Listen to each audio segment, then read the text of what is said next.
Chapitre 10. Tous tremblent devant le châtiment, tous craignent la mort, comparant les autres avec soi-même, on ne doit jamais tuer ou encourager le tuer. Tous tremblent devant le châtiment, à tout la vie est chère, comparant les autres avec soi-même, on ne doit jamais tuer ou encourager le tuer. Quiconque désirant le bonheur pour lui-même, moleste avec le bâton ou couteau les êtres aimant le plaisir, n'obtient pas le bonheur dans l'au-delà. Quiconque, désirant le bonheur pour lui-même, ne moleste pas avec le bâton ou couteau les êtres désirant le bonheur, obtiendra le bonheur dans l'au-delà.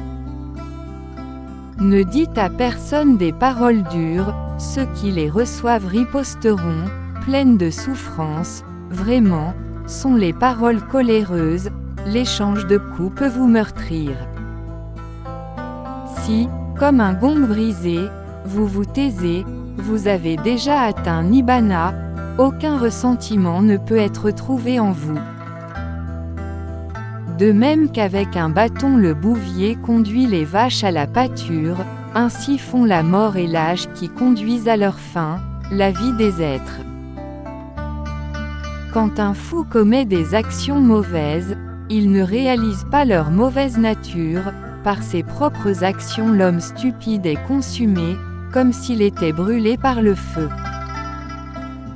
Celui qui avec un bâton blesse celui qui est sans bâton, subira bientôt l'une de ces 10 conséquences.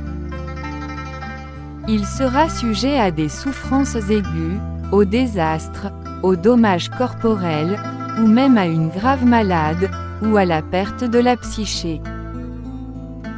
Il sera sujet à l'oppression du roi, ou à une lourde accusation, ou à la perte de ses parents ou à la destruction de ses biens.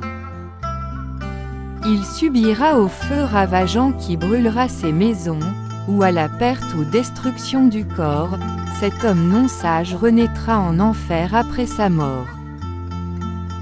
Ni l'errance, nu, ni les cheveux tressés, ni l'ordure, ni le jeûne, ni se coucher sur le sol, ni la poussière, ni la boue, ni s'accroupir sur les talons ne peut purifier un homme qui n'a pas surmonté les doutes.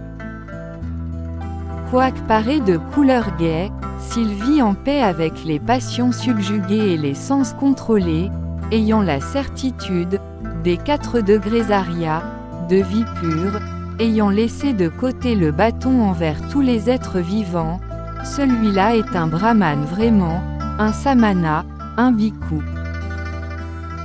Rare dans ce monde est un homme qui, retenu par la modestie, évite les reproches comme un cheval bien dressé évite le fouet.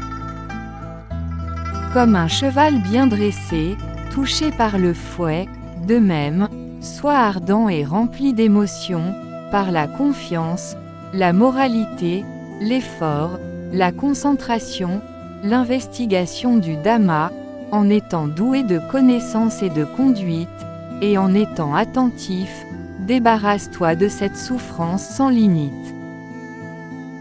Les irrigateurs conduisent les eaux, les faiseurs de flèches façonnent les flèches, les charpentiers courbent le bois, ceux de bonne conduite se contrôlent eux-mêmes.